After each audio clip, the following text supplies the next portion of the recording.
Welcome to the regular meeting of the City Coolidge City Council, October 27th, 2025. Please join me in the Pledge of Allegiance.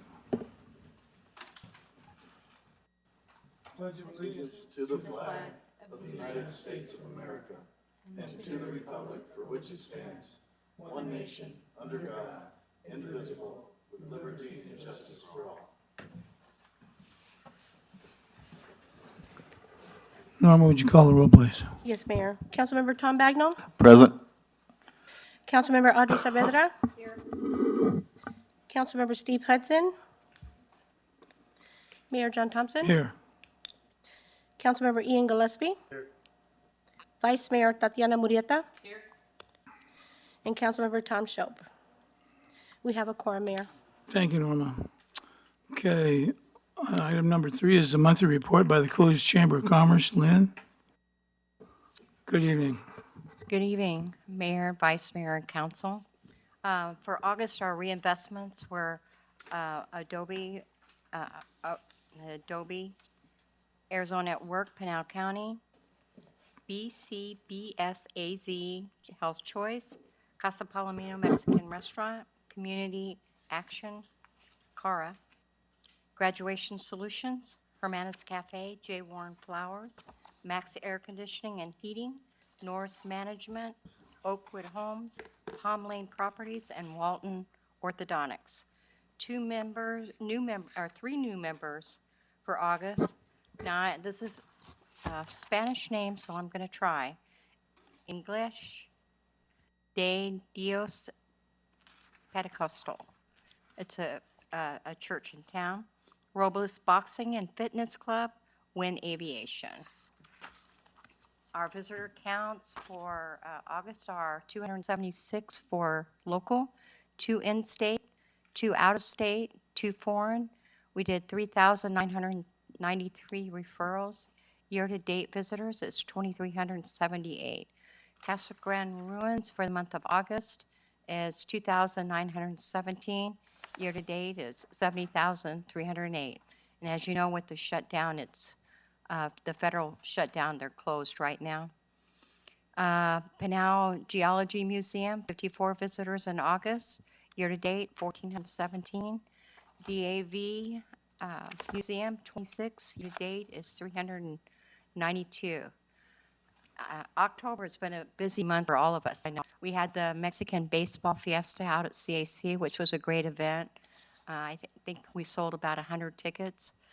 And so I think this is not only going to be a tourism benefit, but it'll be a great opportunity for our youth to get some extra practice in with some pro ball players. We had our annual inspection from AOT. They were very pleased with the Visitor Center. Everything was in order. Explore Pinal County Advisory Group. We're working on filming industry protocol so that cities can use that, and then also finding locations for people to do films. Our annual banquet, thank you, Vice Mayor Murrieta, for Mayor wasn't able to make it, for standing in. It was a great event, well attended. It was over 150 people there. I laid on we gave these stars out that night, and we wanted to make sure that people realize that everything they do, they help make this community great. It gets harder and harder to pick people. We had the mayor's breakfast, which was well attended and well received with great updates. Local business really liked this opportunity to meet with the mayor and other local businesses. We had our first Market on the Move this month. I'm not sure if you're aware, they had a big warehouse fire down in Tucson where we got our food from. It was arson. It took out all the buildings, but it didn't stop them. We had 11 volunteers, and we gave out 150 boxes. Mayor, you came by. You saw how fast that line was going, and we had ran out by 8:30, so it was a good day. And you have any questions or?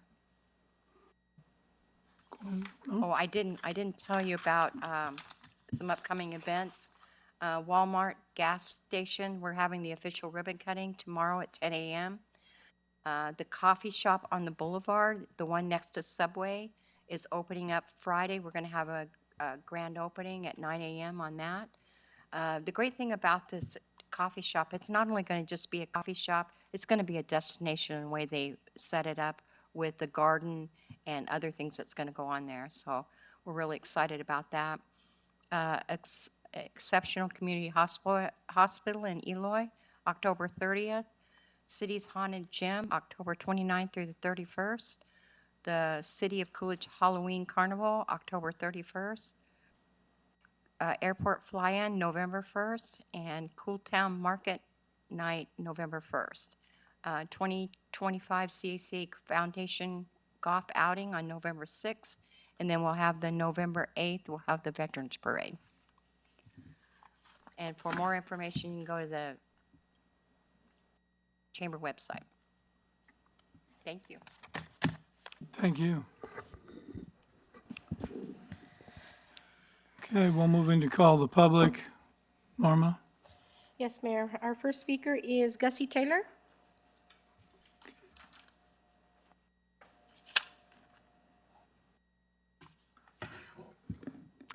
Good evening, Mayor, Vice Mayor, council members.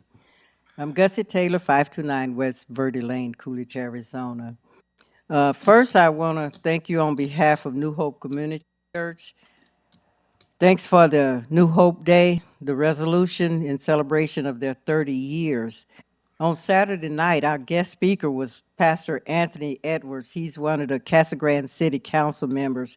He brought a portion of his congregation, and man, did the thing. He brought his choir, and they really blessed us by his choir. We also had guest pastors and members. People came in from the city of Maricopa, Santan Valley, Chandler, Mesa, Phoenix, and Tucson. They all came in to show their support for our celebration. Second, I'd like to, I attended the game night, and it was a blast. It was well attended, and there was a couple of families there told me they attended it for the first time, and the kids really enjoyed. And great job. I appreciate you. You're doing a good job out there. Thank you. Third, New Hope Annual Community Day. That's going to be held on Saturday, September the 15th at 707 North Main Street, Coolidge. And we give out free to the public new and gently used items, clothing, shoes, household items, anything. And this is all donated from the public. So whatever they want to get rid of, bring it to us. We don't accept no junk. If they bring in something not usable, we'll toss it. But it's open to the public to come in and take whatever their family is in need of. And that's on Saturday, November 15th. And then on Saturday, November the 22nd, that's the Thanksgiving food giveaway. That's with New Hope and Hope International at 1280 North Arizona Boulevard, where they give away to families that, and like I say, no cost. And once again, I tell you, we have people coming from all over, and it's ours, but we enjoy it because there's so much such a need, and that's what we're there for, to try to help those in need to just come at no cost to them. And we just want to let you know that the community and all the surrounding, they all invited to come in and join with us. And if you have anything you want to get rid of, donations are accepted. I'll let you know. We didn't set the date yet to drop off the items, but you're welcome to drop off your items that you no longer can use, and we'll make sure that they're given away. We usually start about 8 o'clock in the morning and until everything's gone, and that's usually by noon, because people come in and get what they need, what they can use. That's all I have. Thank you. Okay, No thank you, questions? Gussie. Any questions? No? Okay. Thank you. God bless you. Mayor, and our next speaker is Pastor Ruth Conrad.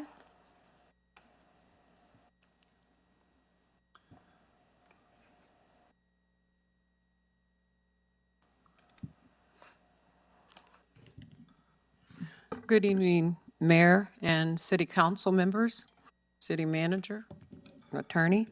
I'm Pastor Ruth Conrad, and I'm here tonight to invite all of you and the general public in Coolidge to a night to remember at the Coolidge Public Library.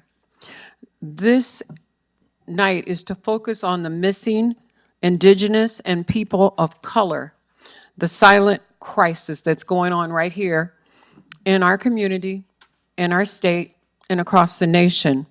It's from 5 p.m. to 7 p.m. Tuesday, November 18th at the Coolidge Public Library, 160 West Central Avenue, Coolidge, Arizona. I represent the Education Committee of the Pinal County NAACP as chairperson. This night is to focus on our neighbors who are missing. Back in August, I picked up a newspaper, the Gila River Community newspaper, and I was shocked at the number of missing people that there were. The youngest was 14, and they went up from there. And I talked to some friends of mine that live on the Gila River that are directly being affected by this. One has a family member that's been missing for 14 years, and no one knows what happened, just disappeared into the night. We want to focus, and when I say we, the stakeholders are the NAACP, the Coolidge Public Library, the Gila River Community, Arizona Luminaria, which is a nonprofit newspaper out of Tucson that focuses on the missing Indigenous people here in Arizona. Our keynote speaker, Chelsea Curtis, just won Journalist of the Year for her reporting on the crisis. And also represented is the Gila River Police Department. And we all will be bringing to the forefront the alarming number of missing youth and adults locally and nationwide in an effort to give this epidemic the recognition it deserves. Also, the governor's office, I got a call from them today, and although Katie Hobbs cannot be there herself, she is sending someone to represent the state of Arizona's interest in this problem. So I invite all of you on that Tuesday night to please come out, because these are our neighbors. Coolidge is adjoined to the Gila River Indian community. And if it is affecting them, it's affecting us. Thank you. Thank you, Ruth. Okay, is there anybody else? Yes, Mayor. Our third speaker is Jeanette Johnson. Welcome. Thank you for allowing me this time to speak. My name is Jeanette Johnson. Am I supposed to give my address? I live at 552 West Roosevelt Avenue here in Coolidge, Arizona. I'm a longtime resident of Coolidge. I was born in 1960, Coolidge High School graduate. I've left Coolidge and returned. My husband and I decided that we were going to spend our retirement years in Coolidge. Well, on October 10th, I started my day with a question. Why was homeless people allowed to move from property to property on Arizona Boulevard? So I came to the police department to ask that question. I was given the answer to go check with code enforcement. When I got to code enforcement, they refused to speak to me. So I left there. We came back to the police department where I was told it is the personal property owner's responsibility to remove the homeless person from that property. When I was told that, I then went home, found a phone number on one of the properties, and then proceeded to call that property owner. And as soon as those words came out of my mouth, I thought, this does not seem right. I came out of retirement and dusted myself off because I spent 20 years in this working for the state of Arizona in some of our finest armed gated communities, where I found a fascination for law. And when there's ever any differences, it's in enforcement of our laws. And I have found that we have a serious problem with enforcing our public nuisance statutes and local ordinances. I confirm that this is a problem because I went out and spoke to the neighbors and to property business owners on Arizona Boulevard. They were told that they would have to confront the homeless person, tell them to move, then put up no trespassing signs. If they catch them again, then they could call the city for assistance. Well, and knowing what I know, then all the answers are in the law, and I do believe that there is an misinterpretation of the law. I have submitted to each council member some of the laws that I looked at that I would greatly appreciate if somebody else would look at it. Because from the horror stories that I got from our business owners, they cannot empty their trash in the evening because they can't get to it due to homeless people. We have a woman that sits on our corner that says working senior. She is a working senior because by law, she does it on a regular basis and she needs to be paying taxes on that. Everyone keeps telling me it's a property owner. She is sitting on property owned by a person out of Indiana. He does not care, and that was by our coffee shop that she sits behind. I'm just asking for this issue to be addressed. This started on October 10th, and I really would like to go back to being retired and know that the city of Coolidge is moving back in the direction that I remember. Thank you for your time. Thank you. That's all the speakers we have that have signed up. I don't know if there's anyone else out there. Is there anybody else? Okay, not seeing anybody approach, then we'll move out of call to the public and move into the business items for consent. Is there any items that any member of the council wants pulled off the agenda for individual consideration? Yes, Mayor Thompson, I would like to pull items 4 and 5. 4 and 5. Okay, anybody else? Not hearing any, here we go. Item 6. Consider approval of entering into an agreement between the City of Coolidge and Arizona Secure On-the-Spot Disposal, AZSOD LLC, for the destruction of contraband, including illegal drugs, at the Coolidge Police Department. Item 7, consider approval of entering into a services agreement between the City of Coolidge and Gila River Sand and Gravel Corporation for road maintenance materials and delivery for an amount not to exceed $200,000, waiving the sealed bid process in the best interest of the city, and authorizing the mayor to sign the necessary documents. Item 8, consider approval of entering into the Second Amendment to lease agreement between the City of Coolidge and eCube for monthly rental credits in the amount not to exceed $72,192.24 in exchange for improvements to the airport main entry gate.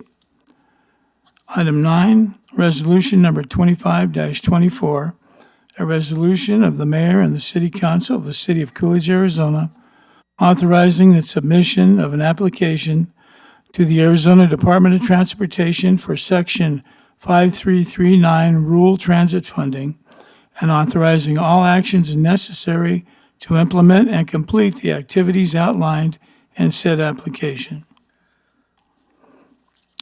Okay, we'll move back up to item 4. We're going to vote on this one before these other two are on the consent agenda. No, we need a vote on 6 to 9. Well, what I'm saying is 4 and 5 are on the consent agenda too.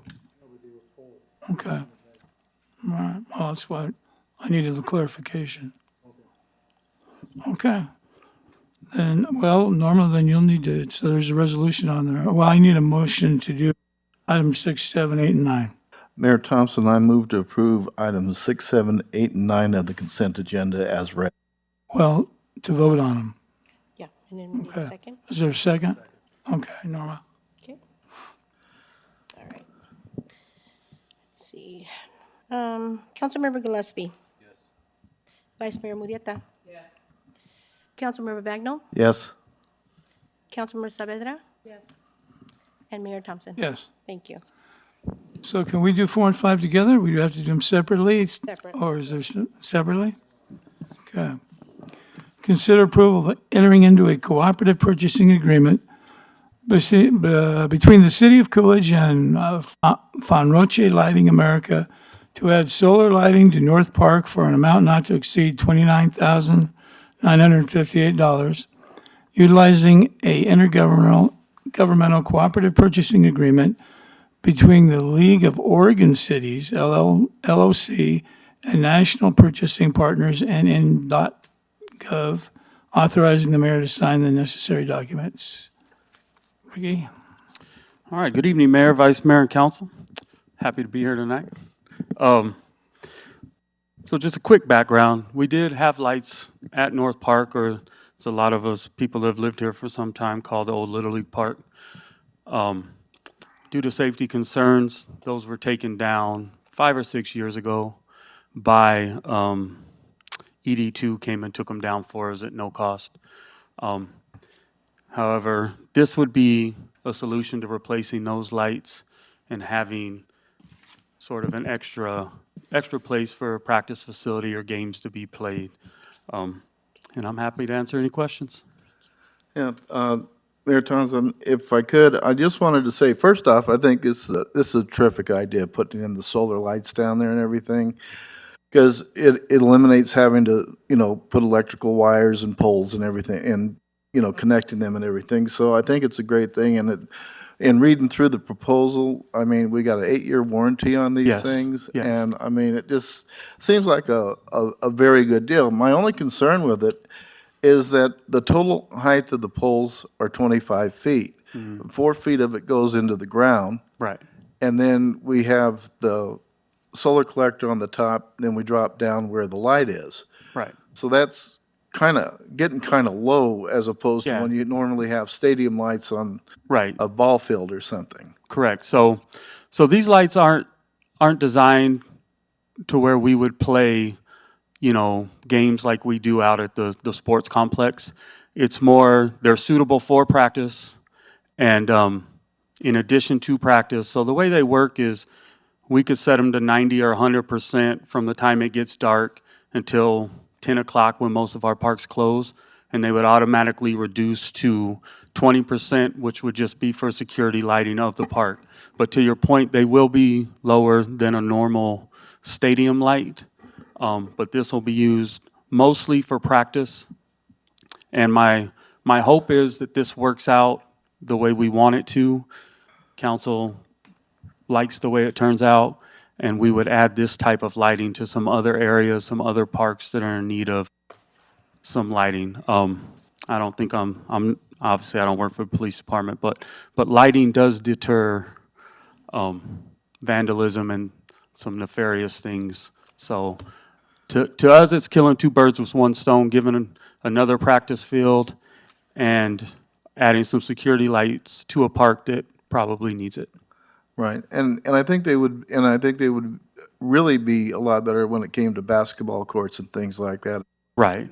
Only problem with was that park, I know the courts are a little close to the homes over there, and I So- don't know if that, Yeah. how late the folks would want them out there playing at that night, so. Right. And that's something, so a lot of what we do, so parks may close at 10 o'clock per the sign, but like at Kenilworth, unless Little League or somebody's playing or it's a special occasion, those lights go off at 9. And that's probably what we would do here. They wouldn't go off, but they would lower to a security level. Sure. So it wouldn't be enough light. The picture that they attached does light the basketball court, mainly the field and the basketball court, so it would get lighting. But we could lower them at 9 to where, so the neighbors wouldn't be too concerned about how late people are out there. Sure, okay. Thank you, that's mainly my only concern was, the height of those and with the visibility out there Right. in the evening. So, Right.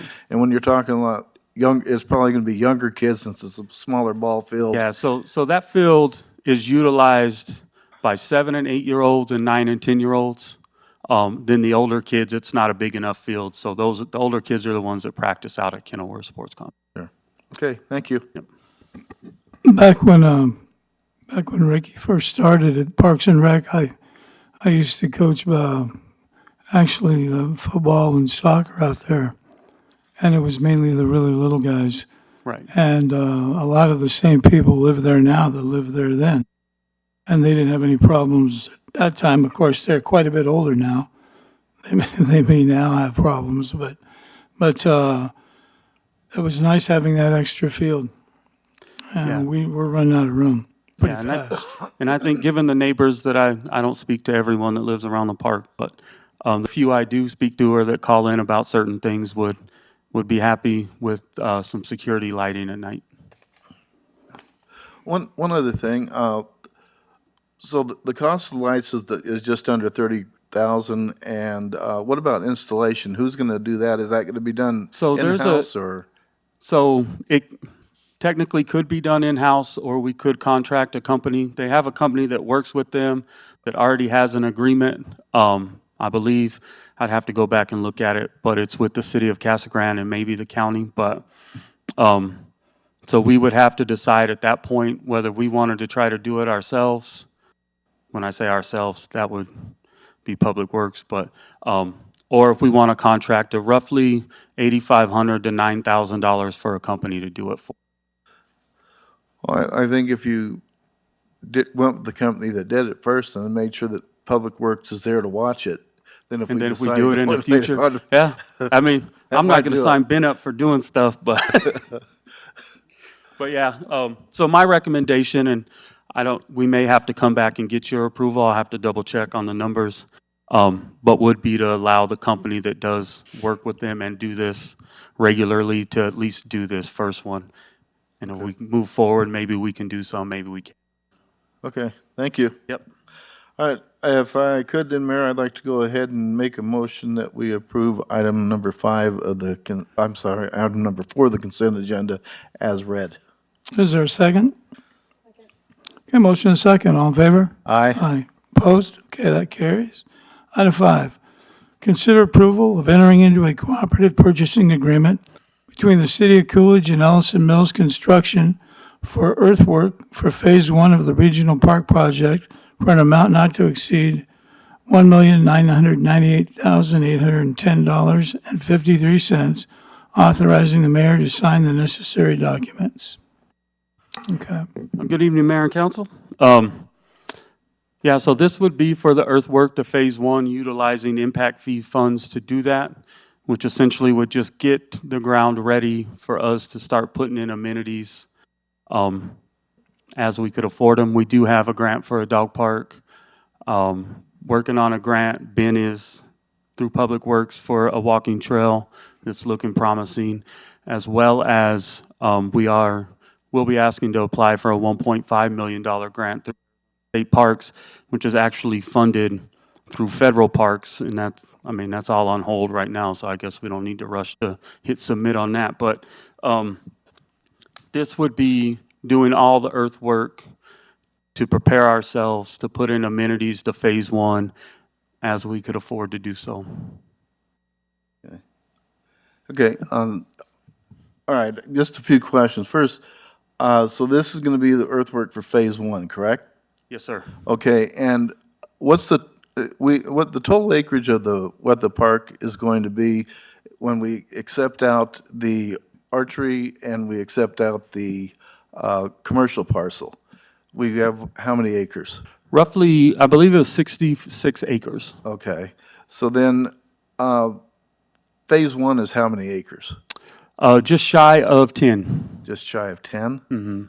It's a, Wow. but so while it is a small portion of the total acreage, it encompasses the most amenities. So Phase 2 is essentially what would be an amphitheater for events or concerts or that type of thing. And the last phase would be the 4 ball fields and the couple soccer.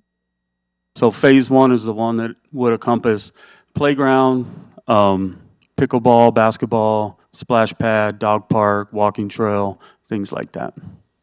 And the walking trail, will that just be around the 10 acres, or is it going, No, Perimeter of that the- walking trail will go around the entire property. okay. And I understand, we definitely need the room, because after going out there to gain, and then some of the soccer Saturdays out there and everything, that we have right now at Kenilworth Sports Park, I mean, that gets a little crowded out there. So I understand that, you know, there is a need.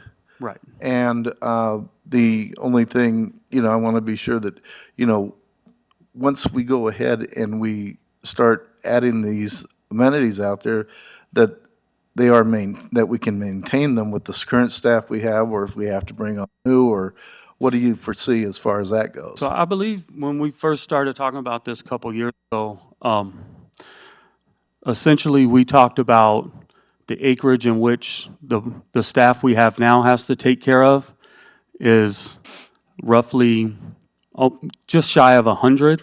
And if this is 66, you would be talking about possibly doubling at build out your current park staff.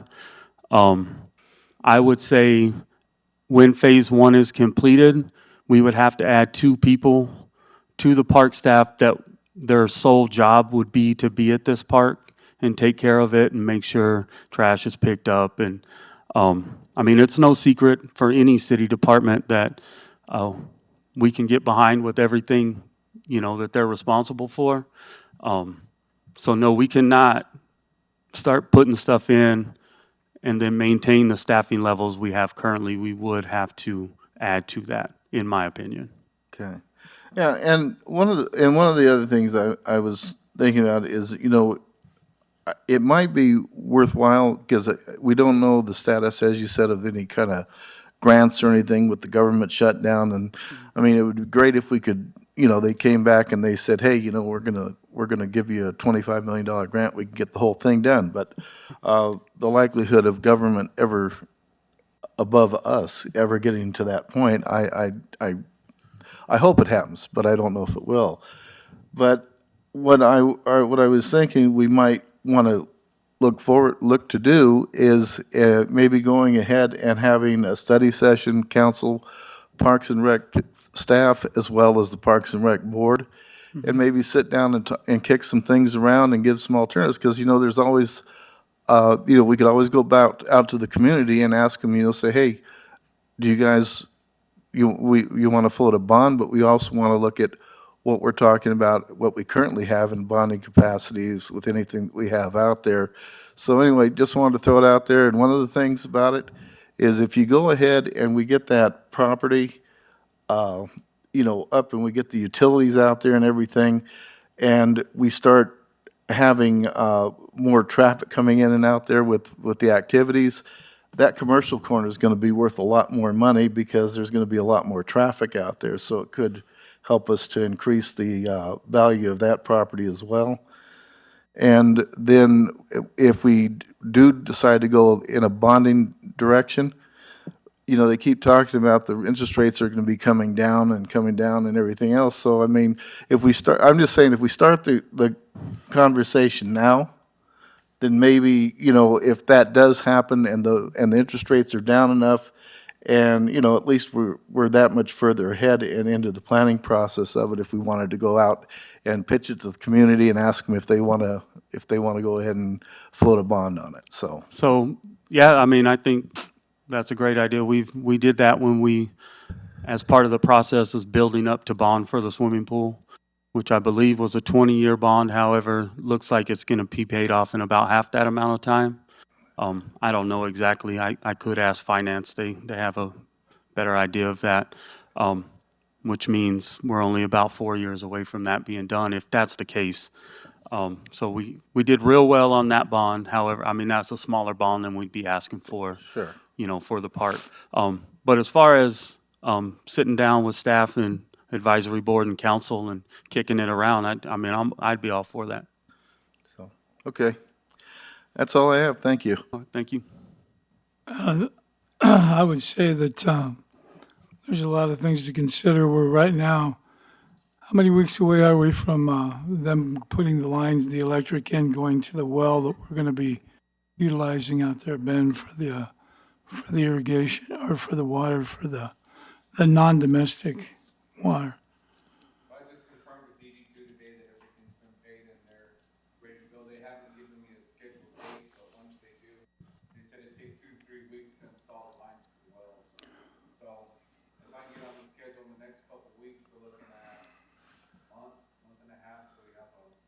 we'll almost be ready to go with the water for that. And yeah, that will go all the way around. I thought it sounded at first like it was just going to be 10 acres, but that was one of the things that was going to be installed because a lot of people do like to walk. And Right. that thing all the way around the walking trail was one of the main things they wanted to get in.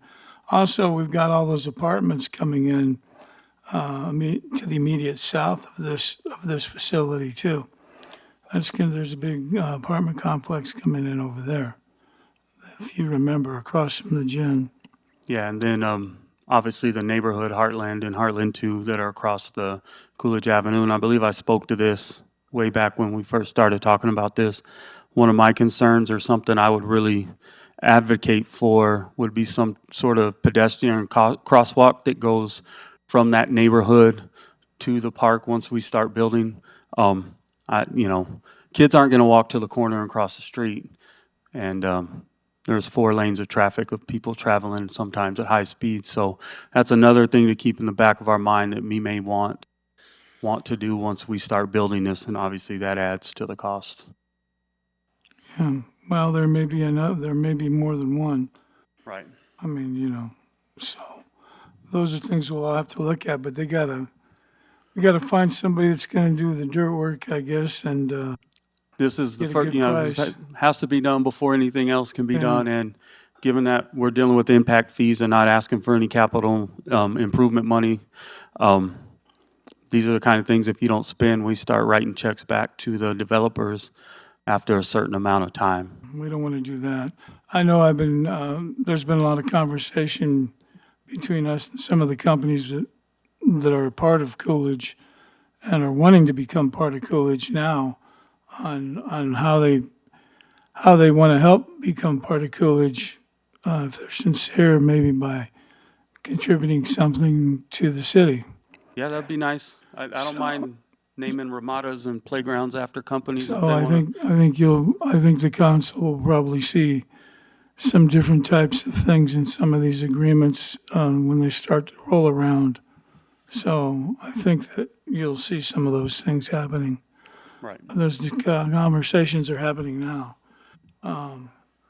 unofficially in passing, but I know that there's a couple other communities in the state that are already using some of those contracts.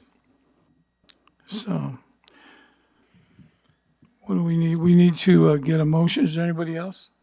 Anything, Vice Mayor? Okay, I'll go ahead and make the motion to approve consent item number 5 as read. Motion is second. All in favor? Aye. Opposed? Okay, that motion carries. So we'll move into business regular items, I guess, item 10. Consider approval of entering into agreement for purchase of equipment between the City of Coolidge and National Fitness Campaign, LP, to purchase one outdoor fitness court for an amount not to exceed $131,640 to be located at the new regional park. All right. Good evening, Mayor, Council. Again, happy to be here. I'm not used to be standing up here this long, but anyhow, it's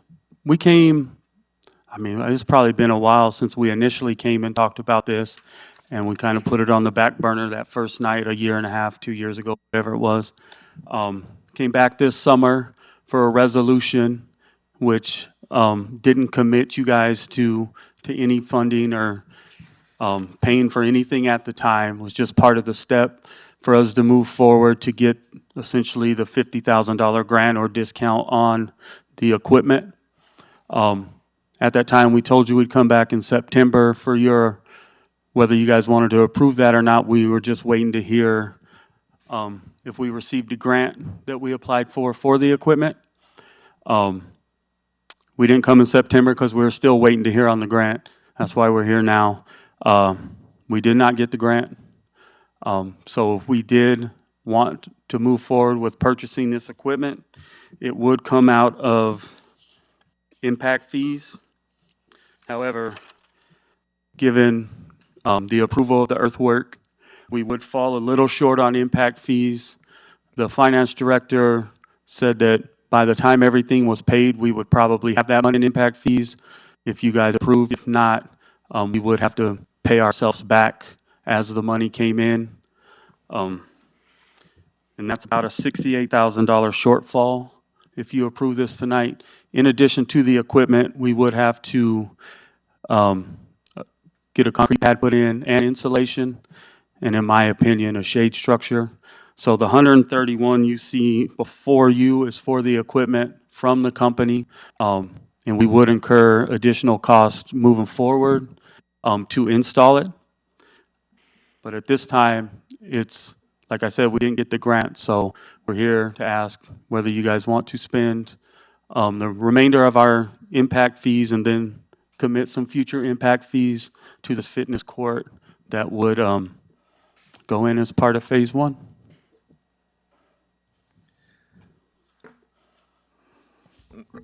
Well, I think we've been working on this for a while. I'm not sure we need to go into debt. On the other hand, we are getting a grant for it. I think we can store it until it's ready. It's going to be a while before they get the dirt work done anyway. Right, so, yeah, it's not something that, it would be something that we would have to store for a while, and we could even wait until the funds were available to do the concrete pad and the money for installation. I would, recommend that we do the professional installation, given that's what they do. But yeah, I mean, I understand your concerns. I have the same concerns. I'm not sure we want to go into debt over it or have to pay ourselves back over it, but I want to present you with all the factual information. And those are the numbers I got up to date this morning from our finance director, and I believe our city manager Lopez got the same numbers I did. I know there have been a number of people volunteer to work on or help fund or do the pad. Right. So I think there could be some private help on this project. Yeah, I think maybe that's something we can get taken care of.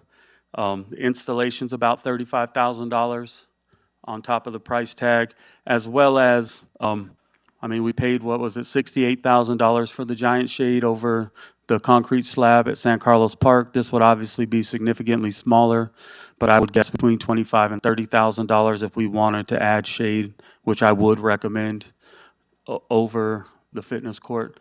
Now, if we want to purchase and hold it until we got those funds to do so, I mean, we're going to have to purchase and hold it anyways. That's, but again, it's not for me to overspend. So that's why we're here asking. Well, I know they use the one in Maricopa quite a bit. Supervisor Vitello was in here talking about it, but I've got down and a couple of times and walked around there, and there's people using them. So, Yeah. and people There's- have told me here they'd like to. There's like to people have that one. use the little one that we put in about 10, 12 years ago at Walker Park in the evenings. So I have no doubt that, some people would definitely benefit from having that amenity in the park, and we've got space to put it in there, so.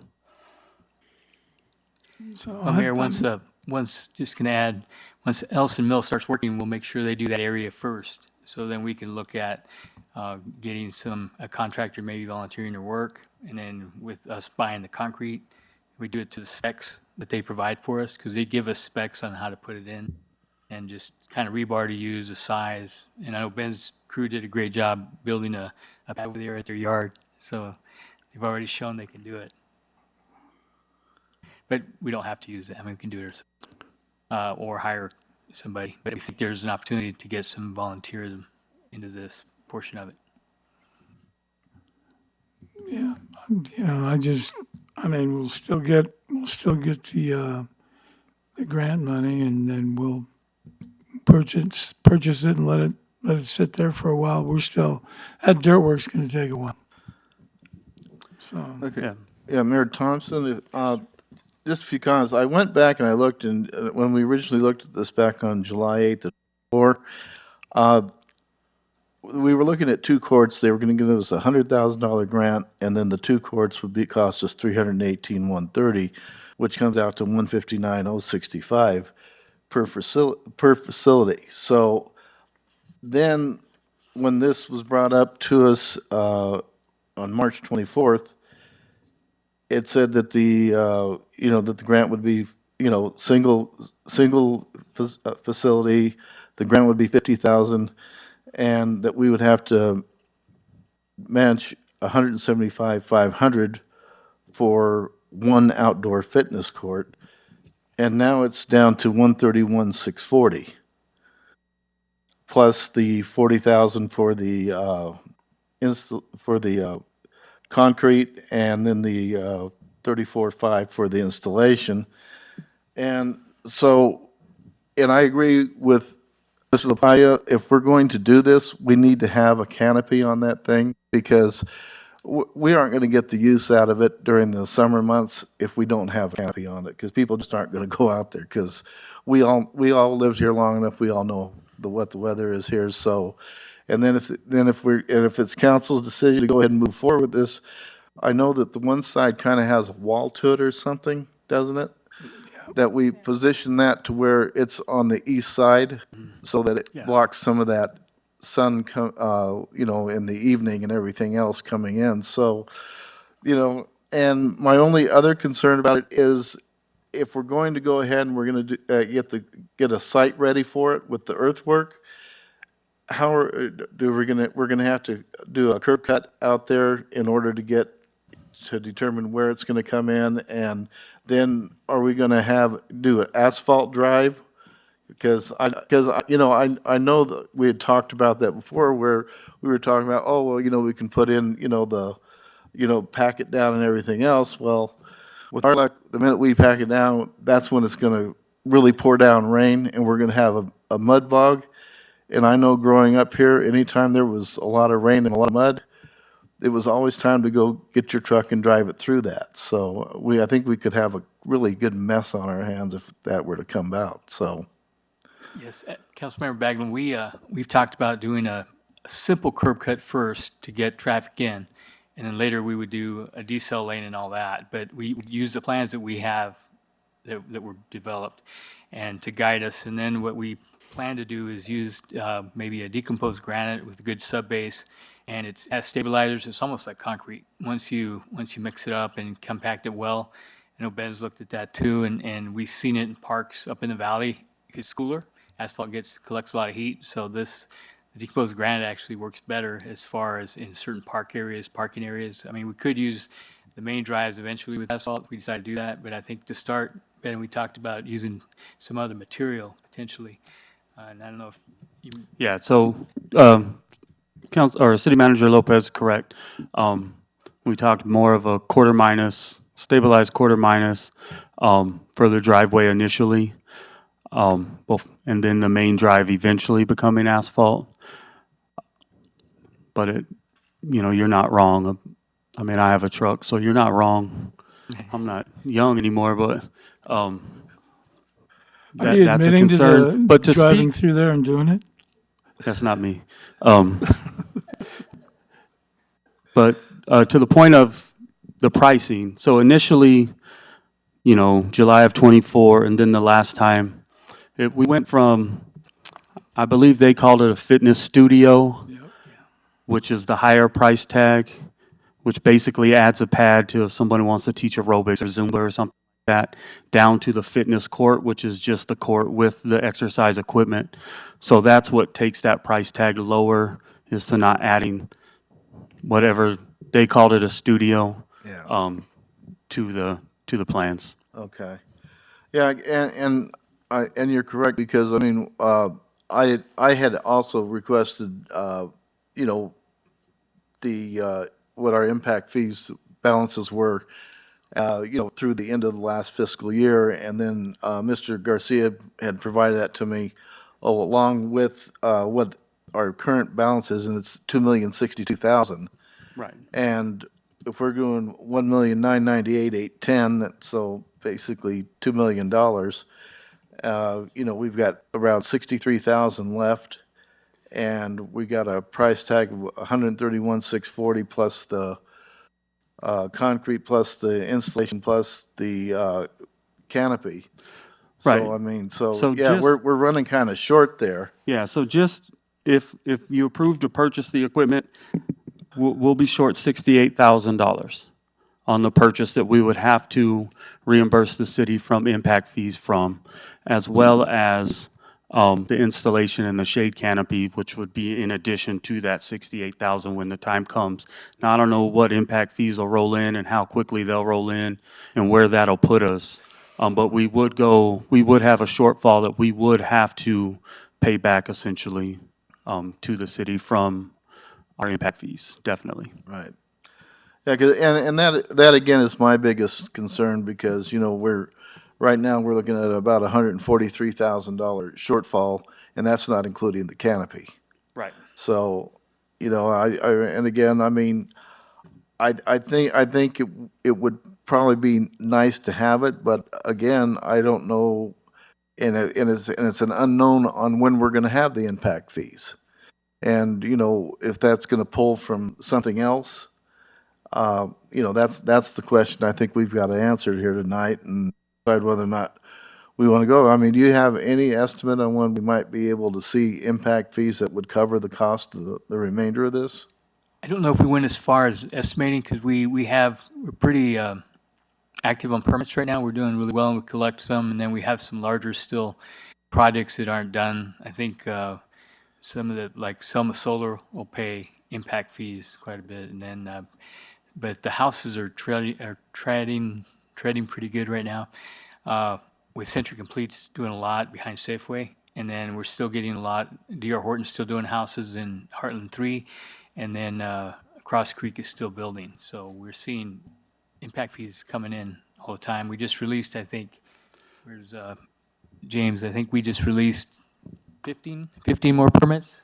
Yeah, that we got approved because we're working with Arizona Water to get the water meters released.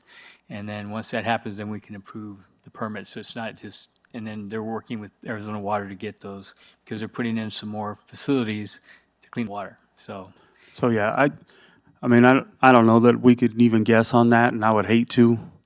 I just wanted to make sure that all the information was put out there so you guys can make the most informed decision as, you know, possible and not, you know, not think we're hiding anything or waiting. I mean, that's the reality of the situation is we're $68,000 short, which I think will be easy to pay back.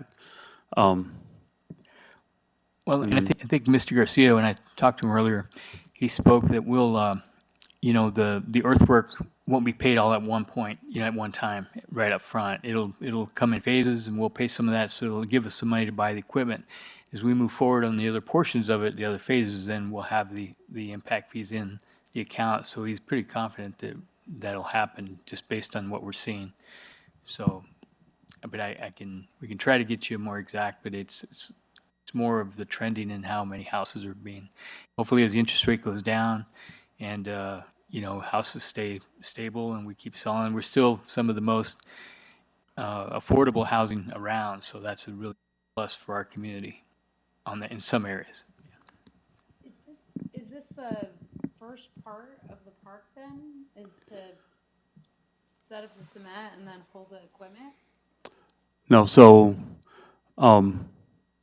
obviously the first part's the earthwork. We already have the grant for the dog park that will go in, which is actually 3 separate little fenced-in areas.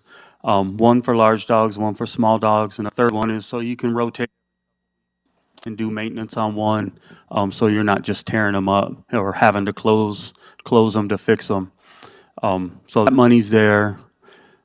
You know, we're hopeful the grant comes in for the walking trail, but this would be, you know, shortly thereafter the dog park, assuming the funds are there to do it. What kind of security concerns would there be? Would we have to install the same solar lighting, or would it be up to P? So, you know, that's another thing we didn't talk about. We talked about installation and a shade canopy. We didn't talk about lighting for that. Now, the dog park is part of the plans for the dog park did have lighting. The walking trail plans have lighting. So best guess on something that small, we'd be spending $4, $5, maybe $7,000 on to light that little area. But that's a fair point. We would definitely need some sort of security lighting, and so people could utilize it at night while the park was open. You know, we can sit here and we throw numbers out, but we all been here long enough, doing this long enough that seems like it's always something you don't think of that pops up. You know, so along the way, as we're working our way through phase one, I imagine that kind of stuff's gonna happen. We got great plans. They're very detailed. And, you know, I'm not an expert at building things. I did oversee the building of the aquatic center, and things do come up that, you know, that maybe you don't foresee, or that you, after the fact, think it would be nice to have and you want to add to that. That's another thing, you know, that we have to consider as we go forward, not just with this, but any amenity that we add to phase one. Well, a lot of the things that came up with that weren't anything that we had anything to do. Had subcontractor. Well, that's what happened on the road, but that's the last road I want to oversee. I know that. I'm really happy Ben's here. But, well, you know, we've been very conservative over the years with our funding, and we've always found a way to get through it. My concern is, you know, we do have the lowest pricing, median price of any of the cities and towns that surround us in housing, and we don't have nearly the amenities that a lot of them have. And we need to pick up our game in that. I don't think we're going to sell the farm down the road if we plan and do this, and then we save somewhere else, or we collect the money, or we generate revenue in the interim. It's not like all this is going to happen overnight. Look how long it's taken us. How long we've been talking about doing the dirt work. It's been quite a while. It's been a while. Yeah. So, and we kind of waited till we made sure we had the right amount of money to do so, because we weren't trying to ask for any capital money at this time. But yeah, to your point, I mean, there's, you know, a lot of things that I would like to do at this park and parks that are existing currently. So, which hopefully we'll get to in the next round of budget talks in January. But you know, if they don't want to do it, that's fine. They'll just put grass there. Yeah. So I mean, but you know, just to be clear, we're only voting, or you only would be voting on whether we're going to purchase this equipment right now. So, however, that does commit us at some point down the road to putting it. There's no reason to buy it and not put it in, but it would be committing ourselves to future money to install it.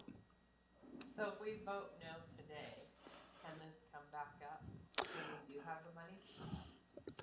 Well, according to the company we're working with, they want this done if we want to get the $50,000, what they call grant. But you said we didn't get it. Huh? I thought you said we did not get it. No, we did not get the grant we applied for. So essentially, they call it a grant. They're giving us a $50,000 discount.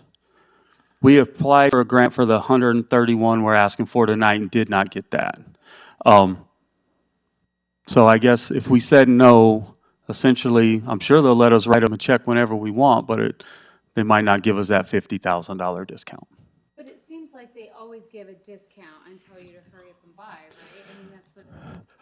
Right, and so my thinking would be if we want to give them $130,000 somewhere down the line, night or later, they'll take it, you know, but, you know, I can't speak to whether they would or not, but I mean, that's just my thought process.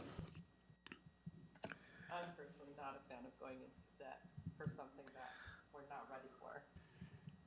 Well, and the only other concern that I would have as well is if we were to go ahead and acquire this at this time, and we put it in storage, and then, you know what happens when you put stuff in storage sometimes, you know, things start getting pulled out and then when you go to put it all together, you're missing the main part of it or something like that. So that's the other concern that I have with going ahead and moving forward without being able to go ahead and immediately put the thing together and get it out there. So, I mean, I think I feel that it would be something, maybe once we're closer and we've got the dirt work done and we're ready to go, then, let's go ahead and revisit at that time, because I think that it would probably be a good amenity to the park, but I just don't think it's time to do it right now, so. I agree. I'm a fan of it. I think that Coolidge needs it. I think that it will be used. I just don't think we should go into debt for it when we're not even anywhere near ready for it. Well, okay, then let's make a motion to do something, and if it gets voted down, then that's it.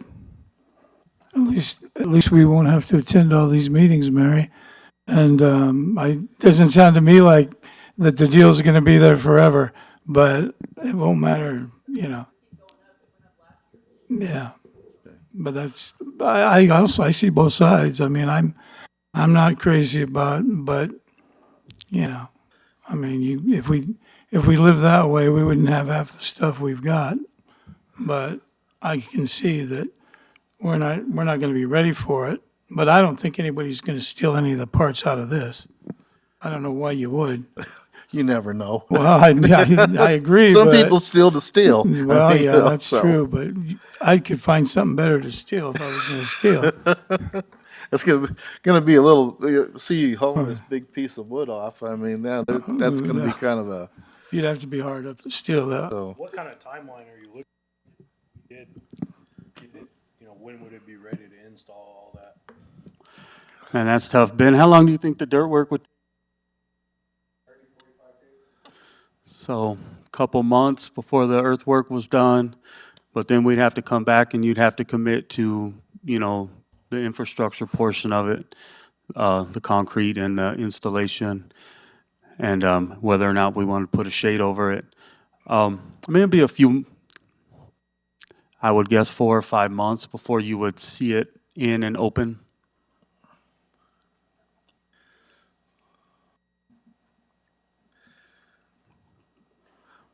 Well, regardless of what we do, if we do decide to do it later, let's plan on the canopy to cover it. Okay. I mean, 'cause I'll get the measurements and start getting actual quotes on what the Yeah, shade people think it'll cost. Yeah, because I think that way we have a full picture going in and we know exactly what it is. Because again, I think it'd be a nice amenity to the park, but I just don't know if we should at this time. So with that, I would like to go ahead and just make a motion to table this matter at this time. Is there a second? Is that the proper thing to do, table it? That's a key table.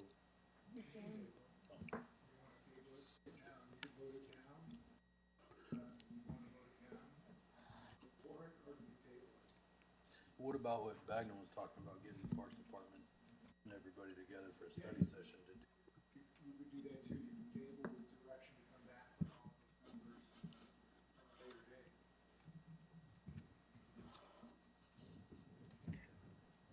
All right, so if you do decide to table, we can reach out to the company and see how long this deal will last.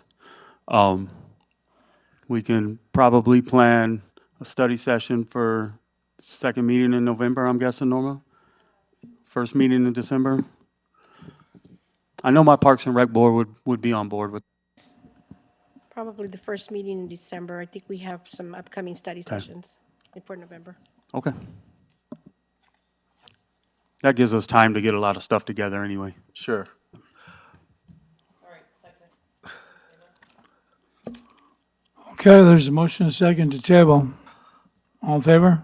Aye. Aye. Opposed?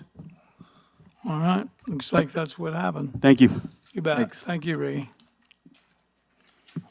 All right, what was our?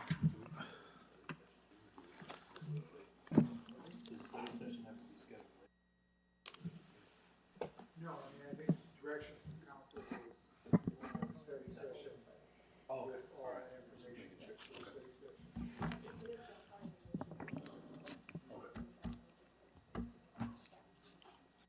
Okay, we'll have a report from the mayor, council, and city manager. With you, because we're gonna have to come back to the vice mayor. Just wanted to congratulate the football team winning homecoming. It's always a plus, especially on homecoming. Homecoming was good, so I heard. I was out of town, but they had a reunion, I guess, for the championship teams. I guess a lot of the team members didn't hear about it, but supposedly that was pretty good. So that's all I got. Hey, again, I want to just like echo what a lot of other people said. The game night was a huge success, great turnout. Everybody enjoyed themselves, so it was just a great event altogether. So thank you to the police department and everybody else that had a hand in putting that on. That's it. Thank you. I have nothing. Vice mayor. I just also wanted to talk about the chamber banquet and game night, both of those things I attended, and I was just happily surprised to see the attendance of both of those. I mean, Baker wasn't kidding when he says it's crowded. I was so excited to see how many people were out there at game. That's awesome. But that just proves that we really do need bigger facilities. And then the same for the chamber banquet. Yeah, there was standing room only for that too. So I'm just so happy to see Coolidge growing and glowing the way that it is. So that's it. Thank you. You bet. Gilbert?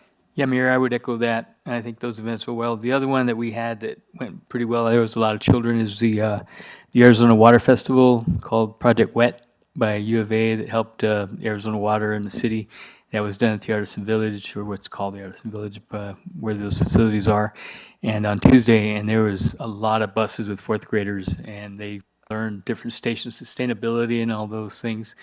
They learned that. I participated before with that, where I was one of the people helping. This way, I went and said hi to everybody. Then I had to go to some meetings. Gabe and I were meeting with about, like we talked about, potential bonding in the future. So, doing that kind of thing. The only other thing I would mention, for those of you that know, Lester Curry was one of our council members in 2008. He left council in 2011. As we know, he passed on, and so his celebration of life is going to be October 29th, I think that's Wednesday at 2 p.m. in the Women's Club in Florence, Arizona, because he had a small, like an eatery or a little cafe there. That's where he had it. So that's what they're doing. It just for those that don't know about it, I thought I'd mention that. That's all I have, Mayor. Thank you. I don't have much. There was a lot of events. Game night was very successful. I remember talking to the then chief about getting the game night started here many years ago. And the first game night, I think, was at San Carlos Park. We had about 20 people maybe. And so it really has evolved into quite an event now, once people finally bought into it. So city staff did an excellent job. They had a lot of good booths, tables, I should say. But there's a lot of other people that come out. Sheriff's Department puts a lot of effort into it. They bring their helicopter. They bring their, well, did they have, I didn't see their bite. Did they have their bite dog? I didn't see their bite dog. Thought they But I know they had, the motorcycles were there and some of the other things that their DUI trailer that, as I look through the audience, I don't see anybody that's been in it. But, it's quite a setup in there. But it was a good event, a lot of people. It went over really well. But like somebody said, I think it demonstrates there's no parking over there. I mean, really, when you get a big crowd, you got to park in the field across the street. Choose a field, though. The good news is you got your choice of fields. But that's why we need the facilities, the new parks and things. We got a lot of people. I think a fifth of our population is students, and not all our students are counted because they don't all go to school. I mean, a lot of them are taught at home. So we really don't have a true figure other than what we got from Imagine and from Coolidge Public Schools, and that, with our total population, ended up to be about a fifth of our population. So, and a lot of them play sports and do things that require recreational facilities. And that's another reason we're talking with the school about what's going to happen with the old gym, the old LDS church over on, what is it, Pima, because they need gym space. So there's a lot of things going on. But that's all I've got. If there's nothing further, I need a motion to get out of here. Second. All in favor? Aye. Opposed? We are adjourned. Thank you, everybody, for coming.